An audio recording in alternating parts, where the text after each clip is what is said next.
প্রশ্ন করা পর্যন্ত এখনো ঠিক আছে, এখন পর্যন্ত জানি না আগ 1 ঘন্টা পর কি হবে। এখন পর্যন্ত আপনার সাথে প্রশ্ন এবং জবাব দেওয়ার কালীন অবস্থায় এখন পর্যন্ত এক বাক্স নীতিতে আমরা এখন পর্যন্ত ঠিক আছে। যদি কেউ মুনাফিকি না করে, অতি উৎসাহী না হয়, লুবি না হয়, ক্ষমতার পাগল না হয়, ইসলামকে ক্ষমতায় নিতে চায়, তাহলে এখন পর্যন্ত ঠিক থাকবে। কারণ এক বাক্স নীতিটা তো আসলে পীর সাহেব চরমনে ঘোষণা করেছেন, এর আগে তো কেউ ঘোষণা করেন। এখানে একটা অনেকে প্রশ্ন করে জামাতের কাছে আমরা সিট চাই, জামাতেরকে সিট চাবো কেন? আমরা কি জোট করছি কারোর সাথে জমুকের সাথে সিট চাবো? এটা সাংবাদিকরা কিন্তু এটা মারাত্মক ভুল করতেছেন আপনারা। কিন্তু জামাতের কাছে আমরা কেন সিট চাবো? এই নীতি তো আমরা দাঁড় করছি, যে এক বাক্সর নীতি বাংলাদেশে প্রথম কে ঘোষণা করছে? ইসলামী আন্দোলন বাংলাদেশ।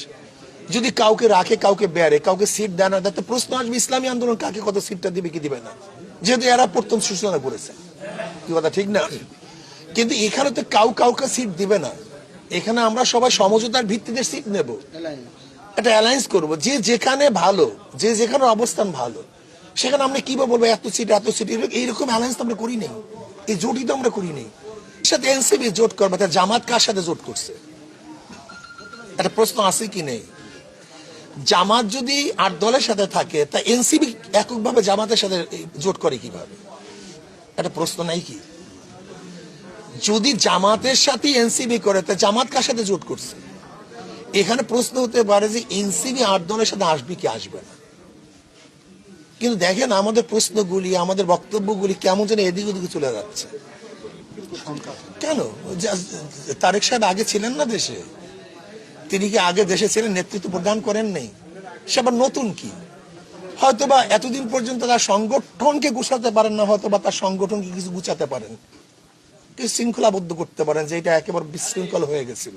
সেখানে অন্য জোটের উপরে, অন্য আন্দোলনের উপরে, অন্য রাজনীতির উপরে প্রভাব পড়বে কেন? হয়তোবা তার সংগঠন কিছুটা হয়তো মিনিমাস হতে পারে, কিছুটা হলো যা ভেঙ্গে চুরে গেছে সেটাকে সে অংশগ্রহণ করতে পারে। এটা আমি মনে করি যে আরো ভালো উচ্ছৃঙ্খল দলের মধ্যে কেউ থাকলে তাকে শৃঙ্খল করবে, এটা আমরা ভালো মনে করি। আমরা মনে করি যারা আমরা নির্বাচনে অংশগ্রহণ করব, কেউ যেন উচ্ছৃঙ্খল না হই, প্রত্যেকের সমর্মিতার সাথে, মহব্বত ভালোবাসার সাথে নির্বাচন করি, অবস্থানের সাথে, এটা আমরা চাই।